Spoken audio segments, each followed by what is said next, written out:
क्या बंगाल की तरह अब झारखंड में भी विपक्ष की खैर नहीं? जी हां, झारखंड में तो पहले ही कानून व्यवस्था लाचार थी। अब हेमंत सरकार के फिर से आने से अपराधियों के हौसले बुलंदी पर है। जनता तो जनता अब नेताओं की भी खैरियत नहीं है। बड़ी मुश्किल से अपनी जान बचाकर भागने में सफल हो पाए जनता दल सेकुलर के प्रदेश अध्यक्ष पवन झा। उन्होंने लिखित शिकायत भी की है। सुनिए क्या कुछ कह रहे हैं पवन झा। नमस्कार दोस्तों। बोलना पड़ेगा कि भाई हेमंत सरकार 2 यानी कि फिर से हेमंत सरकार झारखंड में बरकरार है। उन्होंने शपथ भी ले लिया है, अपने कैबिनेट का विस्तार भी कर दिया है और इसी बीच अब झारखंड में जो आपराधिक घटनाएं थी वो अपनी चरम सीमा पे हैं। अभी बहुत दिन नहीं हुआ है उनको शपथ लिए हुए, लेकिन अभी से ही लक्षण दिखने लग गए हैं कि आगे चल करके क्या होने वाला है। और आम आदमी की तो बात छोड़ दीजिए, हम अन्य अपराधों की बातें भी छोड़ दें। दुर्घटनाएं यानी कि ट्रैफिक से रिलेटेड हो, कोयला चोरी हो, तरह तरह के अपराध दिन पे दिन खास करके धनबाद में बढ़ते जा रहे हैं। बात गोविंदपुर थाना क्षेत्र की करेंगे। ये जेडीएस के नेता हैं और कोई छोटे मोटे नेता नहीं बल्कि केंद्र में मतलब कि अपनी पैठ रखते हैं।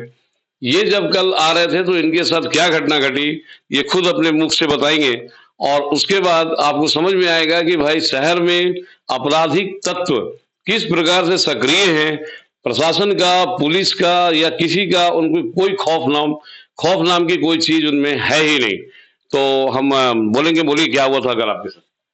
देखिए, पहली बात तो मैं चैनल को शुभकामना देता हूँ, आपके चैनल को मैं देखता हूँ। ये जो विषय है, ये व्यक्तिगत विषय सिर्फ हमारी नहीं है।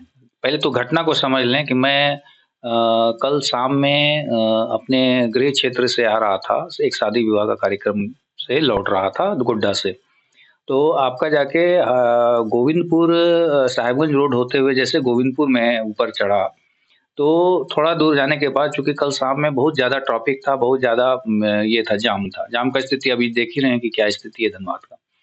उसी बीच में जब हम लोग प्रवेश किए, हम और हमारे चालक थे, तो जैसे ही हम लोग थोड़ी दूर गए गोविंदपुर में, थोड़ा चूँकि ट्रैफिक था तो गाड़ी धीरे-धीरे चल रही थी। अचानक 7-8 की संख्या में कुछ लोग आए और गाड़ी को हाथ देने लगे। तो मैंने कहा कि भई आप क्यों हाथ दे रहे हैं? तो उनका कहना था कि हम लोग बैंक से हैं, रिकवरी एजेंट हैं। तो हम बोले कि देखिए हमारे गाड़ी का कोई फाइनेंस बकाया नहीं है, आप गलत गाड़ी को ये कर रहे हैं। फिर भी वो बोले कि नहीं आप रोकिए, तो हम बोले कि ठीक है चलो रोकते हैं, तो हम रोके। उसके बाद वो आए, उसमें उन्होंने कहा कि नहीं आपका गाड़ी का नंबर आ गया। हम बोले आप देख लीजिए, चेक कर लीजिए मेरा लोन नंबर में, आप देखिए कि मेरा कोई मतलब पेमेंट बाकी है क्या है। तो उसमें एक लड़का आके वो भी देखा, तो बोलता है कि नहीं इसमें कोई पेमेंट बाकी नहीं है, कुछ नहीं है, तुम गलत गाड़ी को रोक दिया, वो उसको बोल रहा है। लेकिन उसी बीच में एक लड़का और आया जो कि बुलेट से था, वो और उसका कुछ और भी एक बाइक और था। मतलब टोटल बाइक की संख्या 4 थी जिसमें कि एक बुलेट था।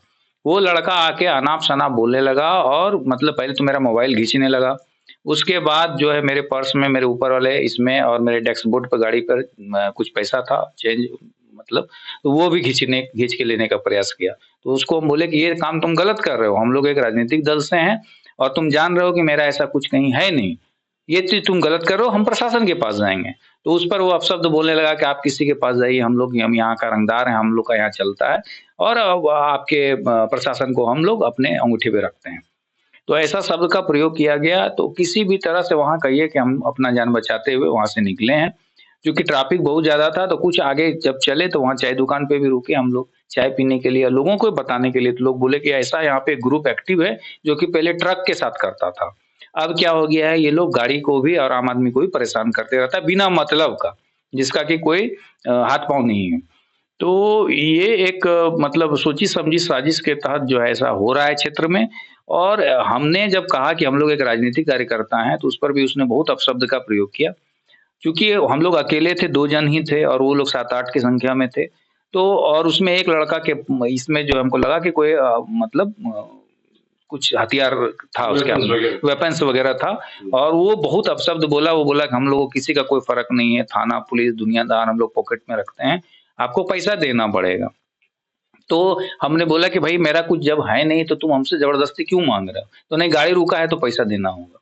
तो यही सब करते हुए वो जब मैंने नहीं दिया उसको, दो छीन झपट करने का प्रयास किया, तो उसमें फिर हम लोग अपना गाड़ी को वहां से भगाने का प्रयास किए, जो कि थोड़ा सा ट्रैफिक हल्का सा लूज हुआ था तो गाड़ी हम लोग का आगे बढ़ गया, नहीं तो वहां पे मारपीट की स्थिति बन सकती थी।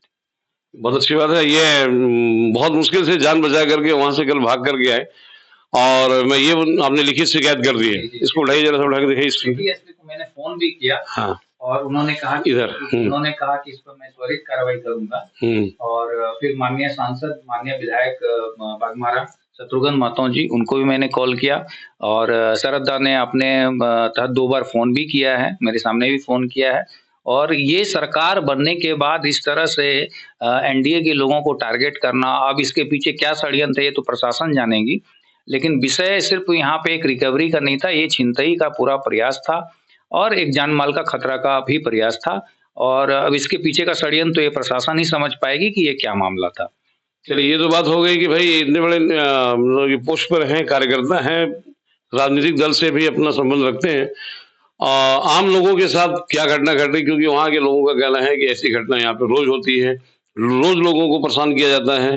तो फिर ऐसे में जिला प्रशासन क्या कर रहा है, कहीं ना कहीं ये बहुत बड़ी चुनौती है, और जिला प्रशासन को चाहिए कि इसमें त्वरित कार्रवाई करते हुए ऐसे लोगों को शिकंजे मिले, नहीं तो बहुत ही फजीहत होने वाली है जिला प्रशासन की।